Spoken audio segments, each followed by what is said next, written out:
ऐसा ना हो कि आप यहाँ वीडियो बनाए और कल जाके आप फेसबुक पे चढ़ा दें।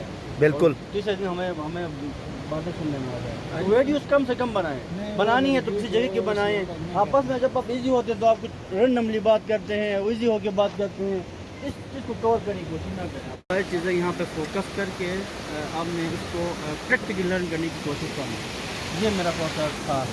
अच्छा होता है कि आपके कोई बोली के टीचर्स आते हैं और वो प्रॉपरली आपको इसकी हिस्टोरिकल पर्सपेक्टिव से चीज़ें डिस्कस करते हैं, लेकिन नहीं आए तो डजंट मीन कि आपने इजी होना है। आपने पढ़ा है तो इसको आपने प्रैक्टिकली यहाँ पर देख के इसको लर्न करने की कोशिश करें। Thank you so much.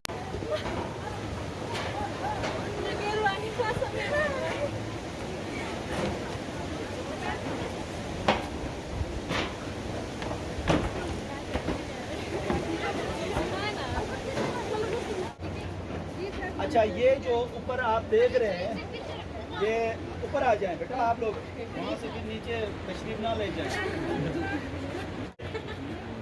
जो मुजस्समा है, ठीक है, अब ये जो पत्थर पे तराशा गया है, उस ज़माने में ज़ाहिर है वो जो टेक्नोलॉजी थी उसके थ्रू आप ये देखिए यहाँ सुराख आपको नज़र आएंगे। ये इसमें उस ज़माने में जो डंडे थे वो फंसाते थे, ठीक है। और इसके एहतराम में जो चीज़ें वहाँ पे होती थी, आपने देखा होगा नीचे ये अम्परी के जो पुल है उसके नीचे बहुत बड़ा पत्थर है, उसमें भी इस तरह सुराख बने हुए हैं। मंठल वैली में आप देखें वहाँ पे भी उस पत्थर के ये सुराख, ये असल में जैसे कि आज भी कोई बिल्डिंग बनाते हैं तो वहाँ पत्थर उस पर डंडा फंसा के लकड़ी रख के उसके ऊपर चढ़ के वो काम करते हैं। तो ये काम करने के लिए भी ये इस्तेमाल में लाया गया। और उस ज़माने में बारिश से बचाने के लिए ज़ाहिर एक चीज़ होती है मुकद्दस, उसको महफूज करने के लिए, कवर अप करने के लिए भी ये चीज़ें बाद में काम में लाई गई हैं। अच्छा, इसमें पहले मरहले में जो लोकल हमारे यहाँ जो बुज़ुर्ग बताते हैं वो ये है, ये अरबी में काहिन कहते हैं, फिना में इसको दयाल कहते हैं, पुरुष में पिटन, या इंग्लिश में शामन कहते हैं, शामनिज़म। उस हवाले से बहुत सारे नज़रियात हैं, क्योंकि खूब ज़्यादा है, मैं उस पर बात नहीं करूँगा। लोकल जो हमारे यहाँ मशहूर था दयाल टिबिटो, आसिफन यहाँ के जो है ज़ाहिर ये पूरा इन्वायरमेंट देखते हैं और साथ साथ में ये पेपर भी दे रहे हैं, मैट्रिक इंशाल्लाह मैट्रिक के पेपर दे रहे हैं ना। अच्छा, इनसे मेरी बात हुई। देखो, ये होती है हमारा इलाकाई खूबसूरती। जो मेहमान आता है तो हम अपने घर में अच्छी चीज़ें जो है उनके सामने रखते हैं। उसूलन यहाँ पे इंटर होने के लिए 50 रुपये फ़ी है। मैंने इनको बता दिया, इस तरह हमारी जो है बहनें हैं, हमारी बेटियाँ हैं, तो इन्होंने कहा ज़ाहिर है हम यहाँ पे हैं तो हम अपने तौर पे ज़ाहिर है इनके लिए जो कर सकते हैं, ये आप लोग पढ़ के आगे मुख्तलिफ इदारों में जाएंगे, आप हमारे नुमाइंदे बनेंगे।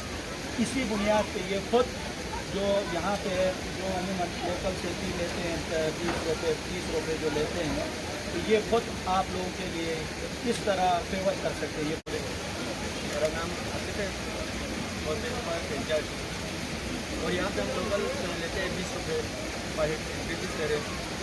और आप लोग सारे मेरे बहन भाई हो, और आप लोगों के लिए ज़्यादा तो नहीं कर सकते, लेकिन याद है ये जो चीज़ है वो हम आपको फ्री आप करा दें।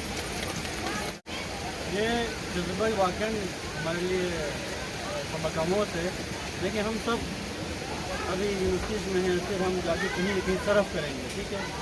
ये एक मिसाली जज्बा है और ये खुद मैट्रिक के एग्ज़ाम दे रहे हैं और एक पढ़ी लिखी कम्युनिटी के लिए कितना सरफ कर रहे हैं। ये पैगाम देना कि मतलब आप लोग यहाँ आएँ और यहाँ लर्न करें, यानी ये आप दूर एक जज्बा रखते हैं। तो इसको जितना भी हम इसका शुक्रिया अदा करें इस हवाले से as a faculty member, sir आपका बहुत शुक्रिया। आपके यकीनन माँ बाप ने आपकी इस अंदाज में तरबियत की, आप मेहमान नवाजी का जज्बा रखते हैं, हमें बहुत खुशी हुई। अल्लाह आपके जो है तौफ़ीक़ात में इजाफ़ा करें और आपके जितने भी मरहूमीन हैं ये जो है वसीला बने। आज जुमे का दिन है, उनके दर्जात अल्लाह बुलंद करें। और हम सब की तरफ से आपका एक दफ़ा फिर शुक्रिया। यही हमारा हुस्न है, यही गिलगित बल्तिस्तान का असल चेहरा है, जिसमें हम दूसरों की मुश्किल में परेशानी में भी हाथ बटाते हैं और ख़ुद अपने घरों में दावत देते हैं और लोगों को फ्री में यही दूसरों के सामने इज्जत पाने का यही हमारा जज्बा है। बहुत शुक्रिया है।